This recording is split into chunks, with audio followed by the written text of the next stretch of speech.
하나님께서는 오늘 본문 앞에, 그러니까 이사야서 7장 8절에서 이 아람과 북이스라엘의 연합군 침공을 당할 당신의 약속과 당할 때 이 하나님께서 약속하신 그 약속들, 그리고 징조에도 불구하고 이 유다 백성들이 하나님을 온전히 의지하지 않고 이 아수르를 의지함으로 인해서 너네들이 나를 바라보지 않고 또 눈에 보이는 그 다른 나라를 의지했구나 하면서 이 흑암과 고통에 처할 것, 그러니까 하나님의 심판이 임할 것에 대해서 예언을 했습니다.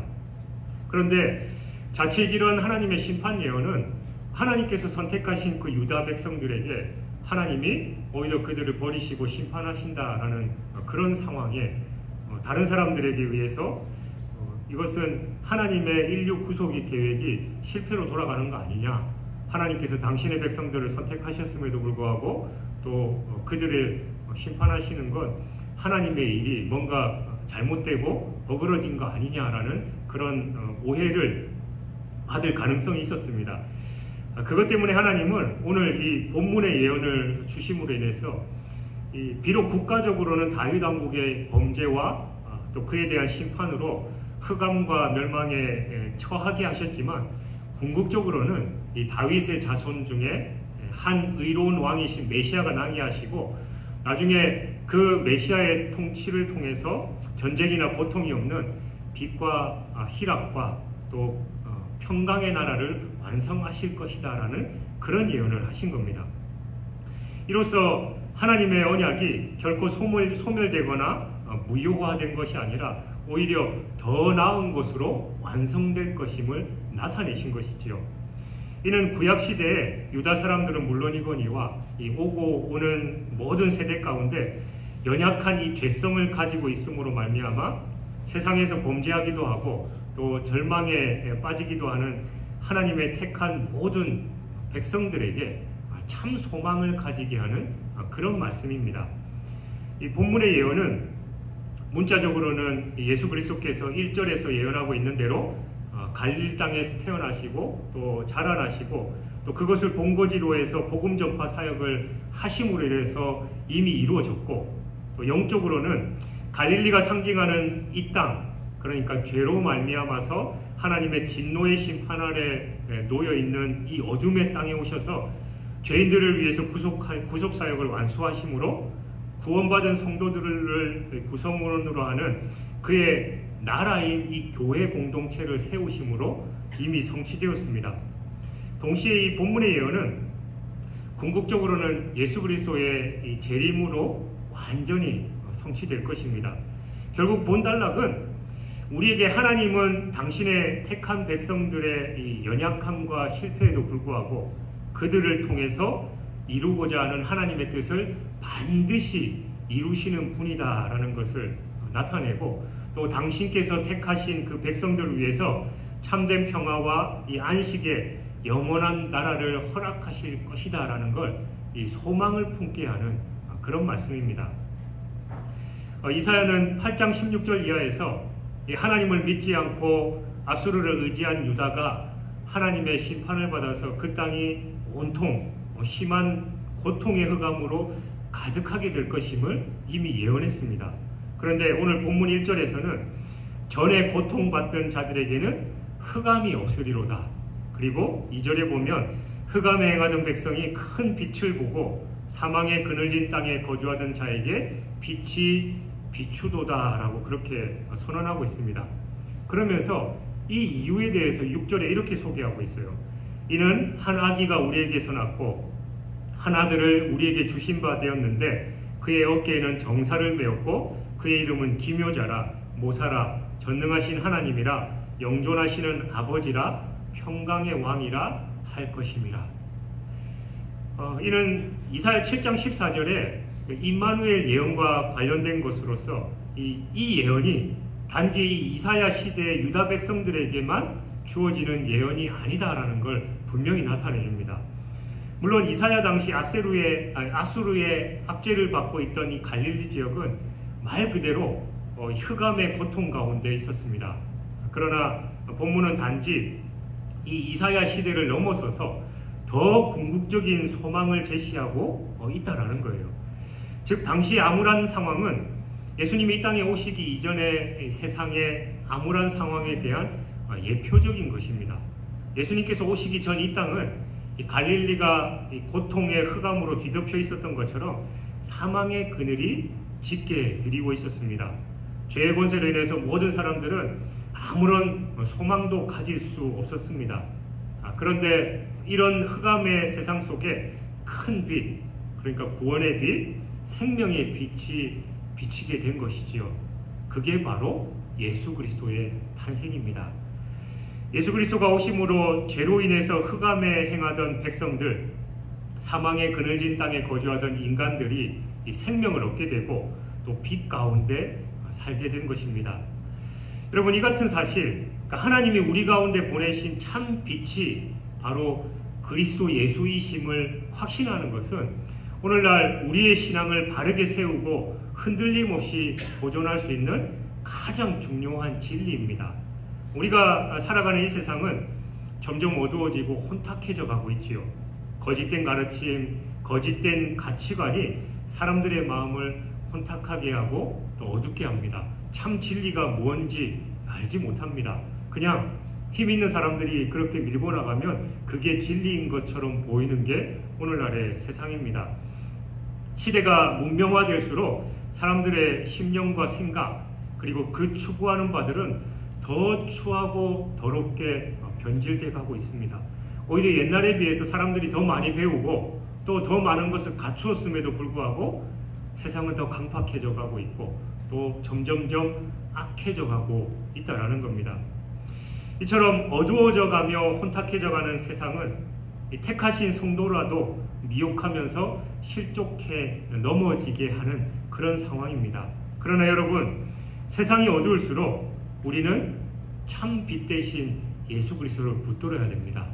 어둠은 빛이 임하면 자연스럽게 사라지지요. 그러니까 어둡다고 불평할 게 아니라 빛 가운데 거하면 자연스럽게 그 어둠은 사라질 수밖에 없습니다. 그런데 우리는 어두움 속에 있으면서 흔히 방에 불을 켜면 환해질 텐데 그냥 어둡다고 불평만 하고 있으면 안 된다라는 거예요. 이런 악한 세상, 어두운 세상 가운데 참 빛이 친 예수 그리스도 안에 거하면 그 어두움은 물러가게 마련입니다. 예수님은 우리 삶의 등대가 되시고 우리 발의 등불이 되셔서 험한 바다라도 거친 들이라도 능히 건너가게 하시고 결국은 영원한 빛의 나라, 저 천국으로 인도하실 줄 믿습니다. 그 주님만을 붙들고 나아가는 여러분이 되시길 주님의 이름으로 축원합니다. 2절을 보면 이 흑암에 행하던 백성이 큰 빛을 보고 사망의 그늘질 땅에 거하던 자에게 빛이 비치도다라고 말합니다. 여기서 이 흑암에 행하던 백성 그리고 사망의 그늘진 땅에 거주하던 자라는 이런 표현은 자신의 이 죄악으로 인해서 전혀 이 구원의 소망을 가질 수 없었던 그런 사람들을 말합니다. 그런데 이들에게 큰 빛이 비쳤다라는 거예요. 곧 구원의 빛이 비친 겁니다. 그렇습니다, 여러분. 예수 그리스도는 구원의 소망을 가질 수 없는 자들에게 구원의 빛을 비추셨습니다. 여러분, 빛은 어두운 곳에서 그 진가를 발휘하잖아요. 어둠이 짙게 드리워진 곳일수록 빛은 더 그 가치를 발휘하는 법입니다. 그러므로 빛으로 세상에 오신 예수님은 이 당신의 빛을 흑암에 행하던 백성들, 그러니까 죄인들에게 비춰주신 겁니다. 그런데 이것은 곧 온 세상에 빛이 되셨음을 의미합니다. 왜냐하면 성경은 분명히 가르치기를 의인은 없나니 하나도 없다라고 증거하기 때문이죠.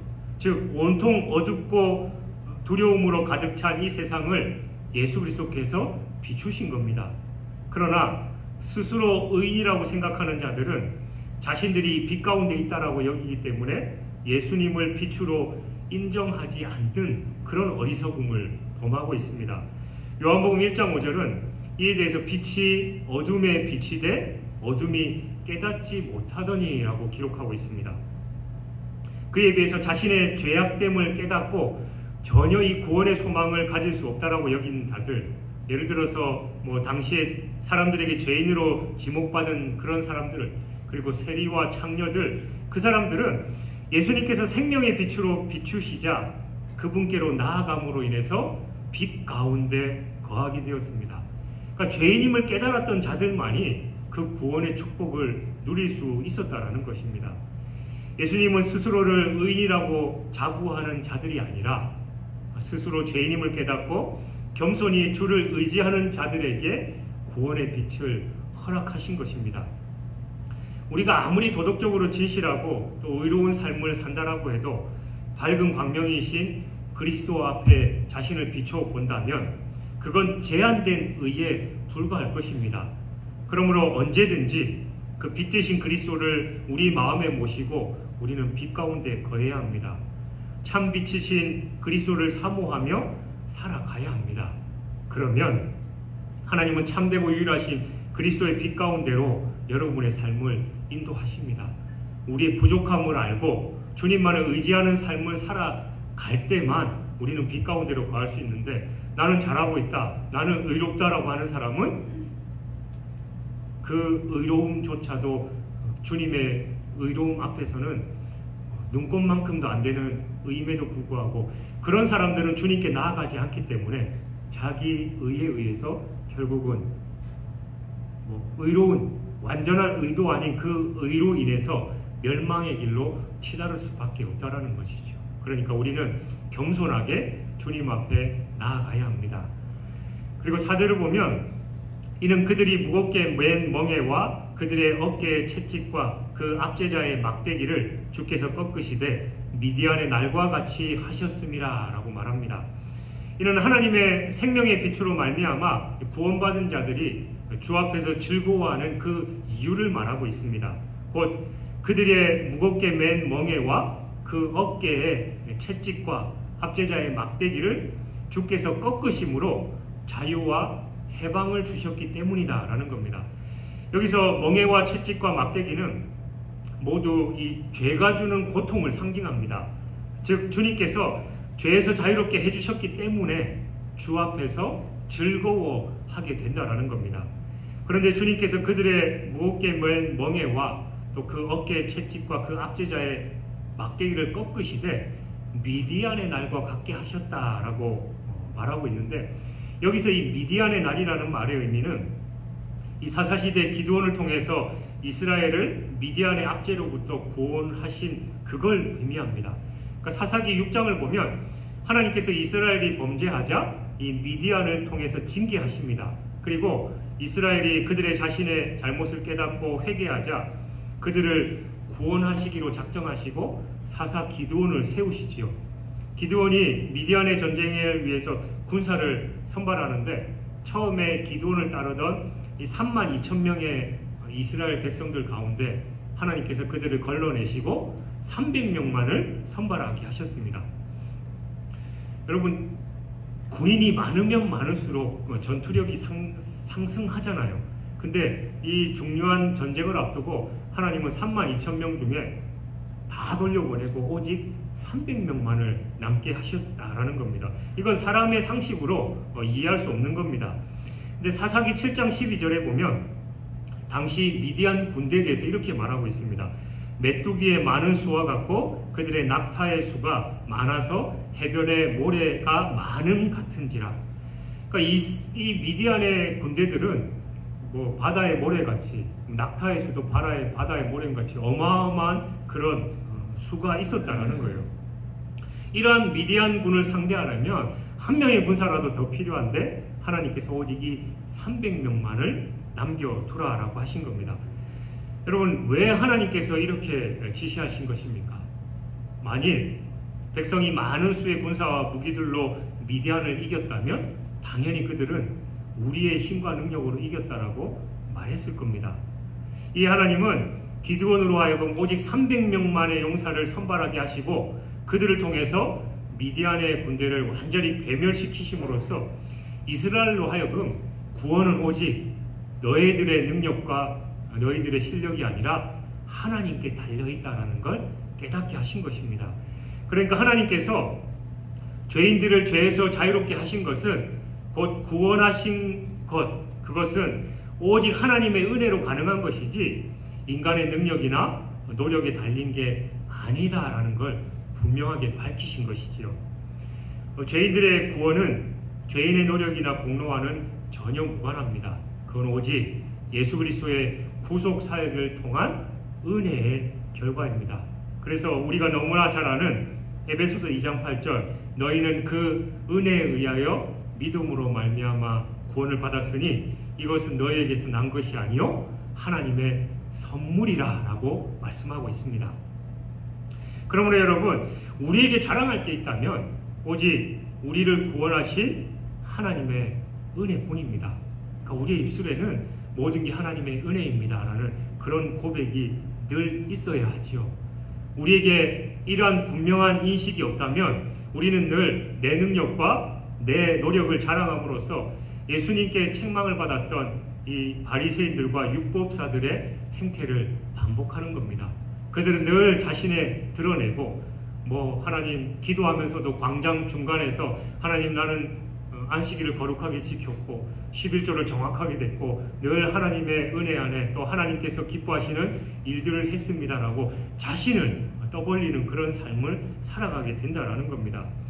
그러므로 우리는 다시 한번 오직 은혜로 말미암아 구원을 받았음을 기억해야 합니다. 값없이 베푸신 그 사랑에 늘 감사하는 삶을 살아야 되는 것이지요. 그러니까 그냥 겸손한 척 하나님께서 하셨습니다, 하나님의 은혜입니다 라가 아니라 내 마음 깊은 곳 중심에서 모든 것 하나님께서 도와주셨고 하나님께서 인도하셨습니다 라는 그런 고백이 우리의 삶에 넘쳐나야 될 줄 믿습니다. 그리고 6절에서 이는 한 아기가 우리에게 낳고 한 아들을 우리에게 주신 바 되었는데 그의 어깨에는 정사를 메었고 그의 이름은 기묘자라 모사라 전능하신 하나님이라 영존하시는 아버지라 평강의 왕이라 할 것임이라 라고 말씀합니다. 이는 이미 살펴봤던 7장 14절과 연관된 것으로서 메시아 탄생을 가리키는 것임을 알고 있습니다. 여기서 악이라는 표현은 오실 메시아가 완전한 인간으로 오신다라는 사실을 말씀하고 있습니다. 이 메시아는 약속과 같이 다윗의 자손으로 오시는 온전한 사람입니다. 그리고 또 기록된 아들이라는 표현은 일반적인 사람의 아들을 의미하는 것이 아니라 바로 하나님의 아들이라는 것을 나타냅니다. 그러니까 태어나신 메시아가 신적인 존재를 가지고 있다는 걸 말하는 겁니다. 다시 말하면 이 오실 메시아는 완전한 인간인과 동시에 완전한 하나님이시다라는 거죠. 즉 인성과 신성을 동시에 가지고 계신다라는 겁니다. 그런데 이처럼 오실 메시아가 인성과 신성을 동시에 갖추어야 하는 것은 그래야만 하는 이 진정한 메시아, 그래야만 이 완전한 메시아, 완전한 구세주가 될 수 있었기 때문이에요. 그 이유는 다음과 같지요. 구속사역에 있어서 죄인을 대표하기 위해서는 반드시 한 인류, 그러니까 사람이어야만 했습니다. 그러니까 첫 번째 아담이 범죄로 인해서 죄가 세상에 들어온 이후에 모든 사람은 이 첫 아담의 범죄를 그대로 물려받게 됐습니다. 이제 모든 인간은 죄의 권세 아래 붙잡히게 된 겁니다. 그런데 만일 인간을 이 죄로부터 구원하려면 죄의 형벌을 대신 담당해야 할 자인 그 죄인과 똑같은 성경을 지녀야만 했습니다. 예를 들어서 1,000만 원을 빚졌는데 우리가 100만 원을 갖다 댄들 이 빚은 갚기에는 턱없이 부족하잖아요. 그러니까 구약의 제사에서 우리가 인간의 죄를 대신해서 이 동물들에게 안수하고 하나님께 속죄 제사를 드렸지만 그걸로는 부족하다라는 겁니다. 인간이 지은 죄는 바로 인간으로서 그 죄값을 치러야 하는데 중요한 건 이 세상의 그 어느 누구도 스스로가 그 죄값을 치르기에는 부족하지요. 왜냐하면 모든 인간은 죄인이기 때문입니다. 그래서 그것을 대신 치르기 위해서는 죄가 없는 완전한 인간이 되어야 하는데 이 완전한 인간을 세상에서 찾아보니까 그런 인간이 없는 겁니다. 그래서 결국 하나님의 방법을 택하신 건 바로 하나님께서 독생자 예수 그리스도를 이 땅에 완전한 인간으로 보내신 것이죠. 중요한 것도 그 완전한 인간이 되신 주님은 죄가 없으시 깨끗하신 분이시기 때문에 그 죄를 감당하기에 적합했다라는 겁니다. 하나님께서 스스로 인간이 되시는 방법 외에는 우리를 죄악된 인간들을 이 죄에서 해방시키실 방법이 없었기 때문에 2000년도 훨씬 전에 바로 인간의 몸을 입고 독생자 예수 그리스도를 이 땅에 보내신 겁니다. 여러분, 역사 속에 수많은 사람들이 바로 이 사실을 많이 부인하고 있습니다. 아니, 말이 되냐, 하나님이 인간이 되는 것이고 또 인간이 죄가 없다라는 거, 또 뭐 동정녀로 탄생하는 거, 그게 말이 되냐라고 사람들이 말이 많다라는 겁니다. 몇 번 말씀드렸지만 제가 미국에 있을 때 그 세계적인 대학 하버드 대학교에서 어떤 목사님이 이제 설교학을 전공했는데 연말 이제 12월 달 돼서 연말 시험을 치르는데 설교 본문이 동정녀 탄생에 대한 본문이었어요. 그가 이제 시험을 잘 준비해서 설교를 시연하니까 그 설교학 교수님이 팔짱을 다 끼고 있으면서, 아니, 자네는 아직까지 예수님이 동정녀로부터 탄생했다는 그 사실을 믿고 있나?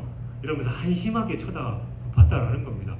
그래서 그 목사님은 당장에 그 학교를 때려치고 다른 학교로 옮겼다라는 거죠.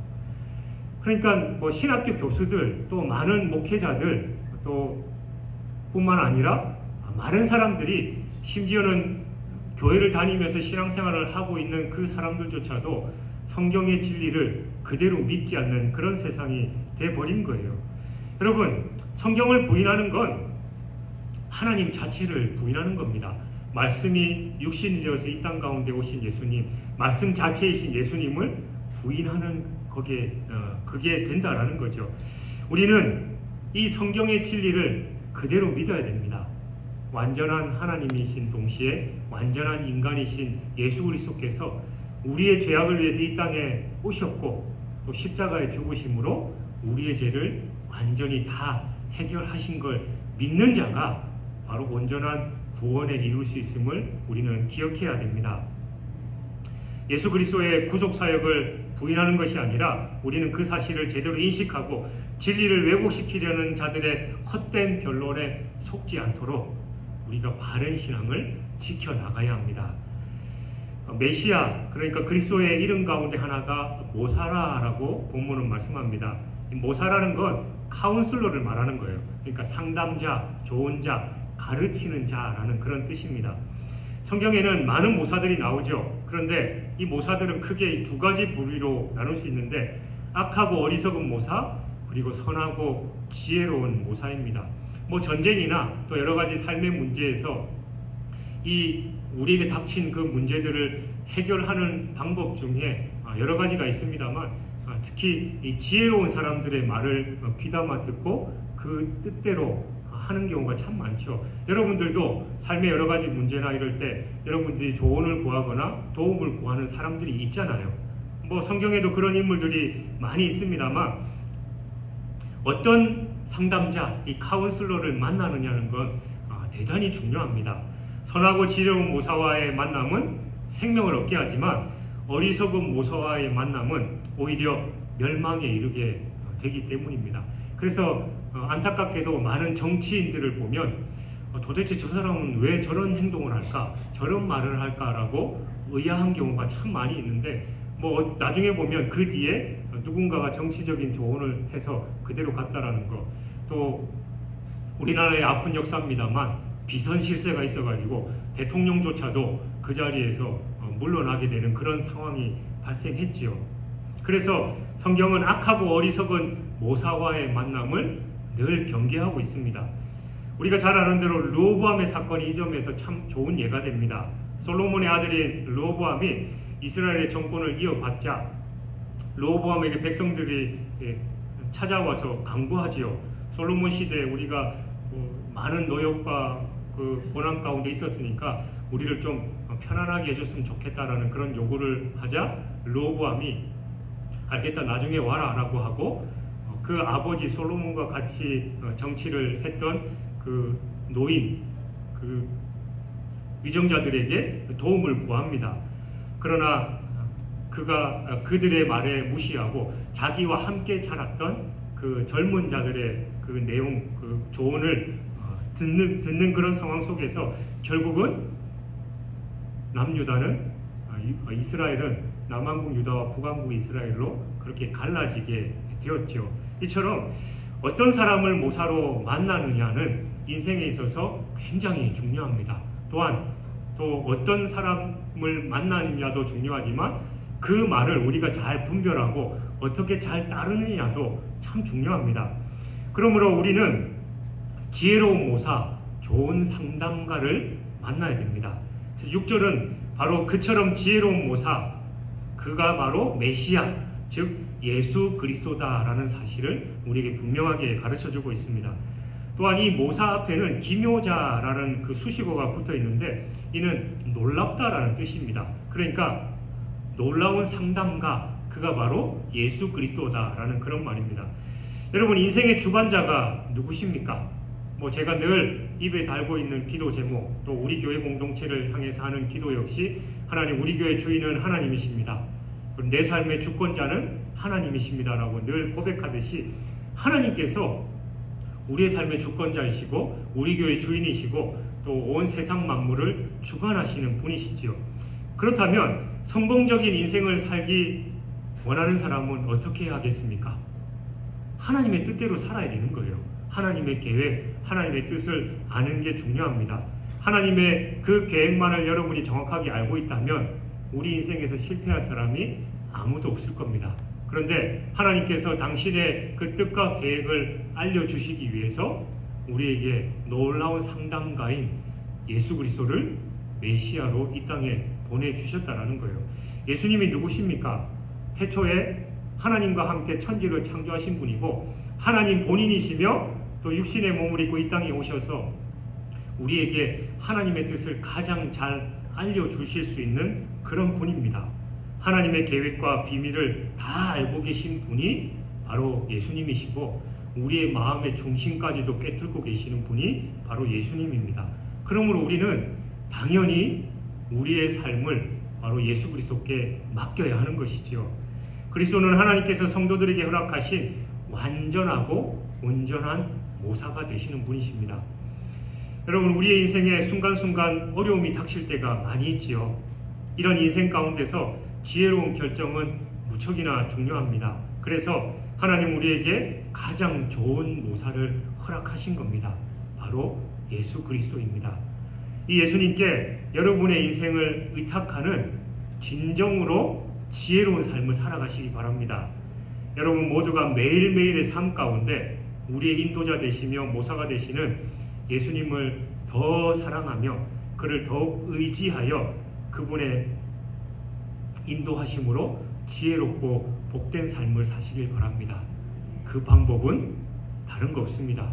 항상 말씀을 묵상하고 기도할 때 하나님의 뜻을 알고 성령의 인도하심에 순종할 수 있는 거예요.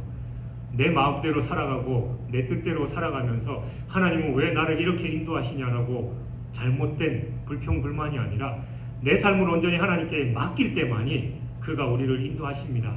계시록 3장 20절의 말씀처럼 우리의 마음문을 두드리실 때 우리가 열어줘야 주님께서 우리와 함께 먹고 마시며 우리 안에 거하시고 우리를 하나님의 뜻대로 인도하실 수 있는 거예요.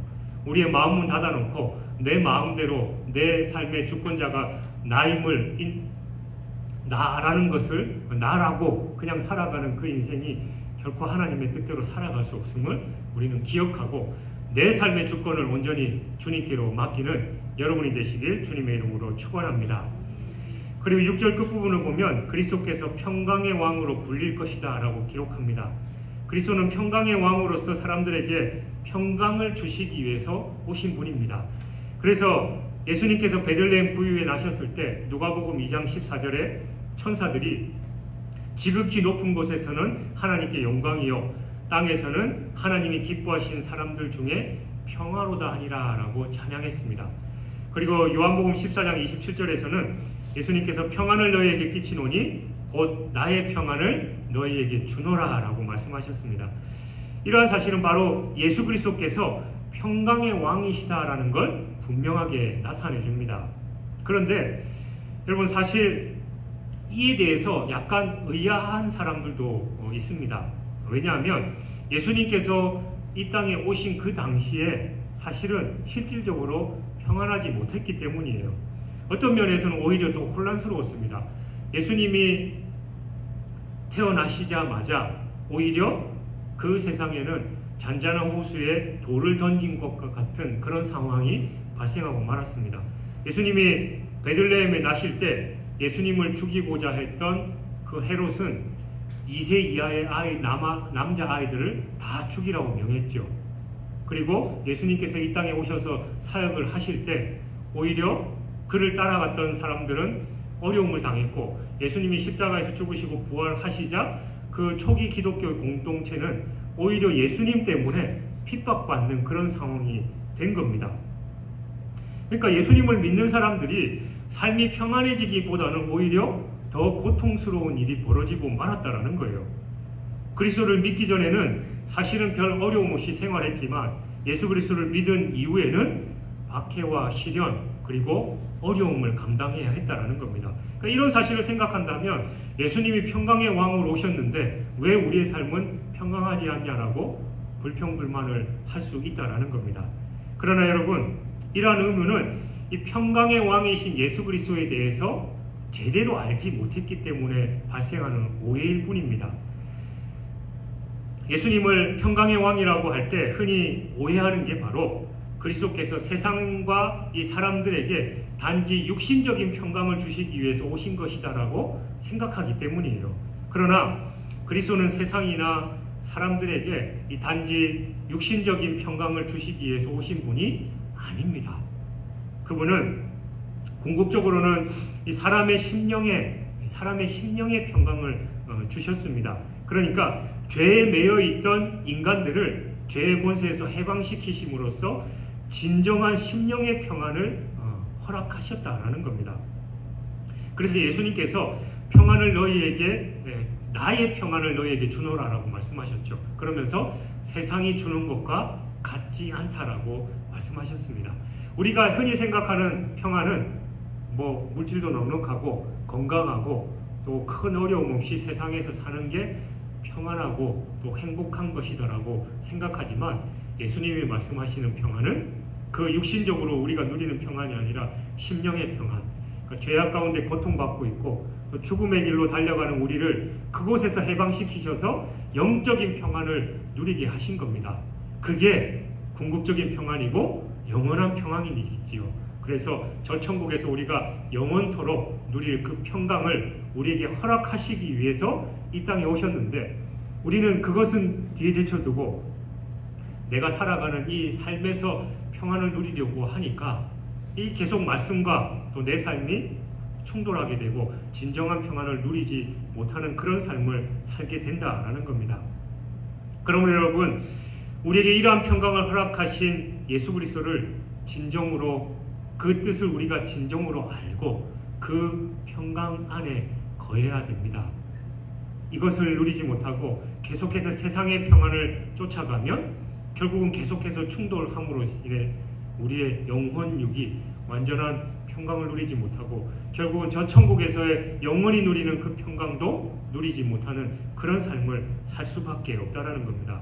사랑하는 여러분, 분명한 보호를 약속하시는 말씀에도 불구하고 하나님을 의뢰하거나 또 그 말씀에 순종하지 않은 이 아하스 왕과 유다 백성의 면모는 단지 그들의 나약함과 완악함이 아니라 죄의 무서움과 그 영향력을 보여주는 것이다라고 할 수 있습니다. 다시 말해서 이 죄의 문제가 근본적으로 해결되지 않는다면 인간은 누구든지 악한 삶, 또 저주의 삶을 살아갈 수밖에 없고 절망의 나라, 또 심판에 떨어질 수밖에 없다라는 겁니다. 그런 의미에서 메시아의 탄생과 통치에 대해서 알려주는 이 오늘 본문은 사람들이 안고 있는 모든 문제를 해결하는 근본적인 해결책을 담고 있다라고 할 수 있습니다. 물론 지금은 아직도 악의 세력이 활개치고 죄가 득세하는 듯하지만 언젠가 그리스도께서 당신의 완전한 통치를 시작하시는 날, 이 모든 세력들은 다 사라지고 말 것이고 의를 추구하며 의로우신 그리스도와 그리스도의 인도와 또 도움을 고대하는 성도는 그분과 더불어서 왕노릇하게 될 것입니다. 예수님께서 2000년도 훨씬 전에 이 땅에 평강의 왕으로 오신 건 우리의 근본적인 문제를 해결하고 우리의 진정한 심령의 평강, 영적인 평강을 누릴 뿐만이 아니라 그것으로 인해서 우리의 영혼력이 온전히 회복되는 은혜를 누리게 하시기 위함이었습니다. 그래서 우리 안에 있는 이 근본적인 죄의 문제가 해결되지 않으면 결국은 진정한 평강을 누릴 수 없기 때문에 바로 십자가의 길을 가시기 위해서 이 땅에 오셨다라는 것이죠.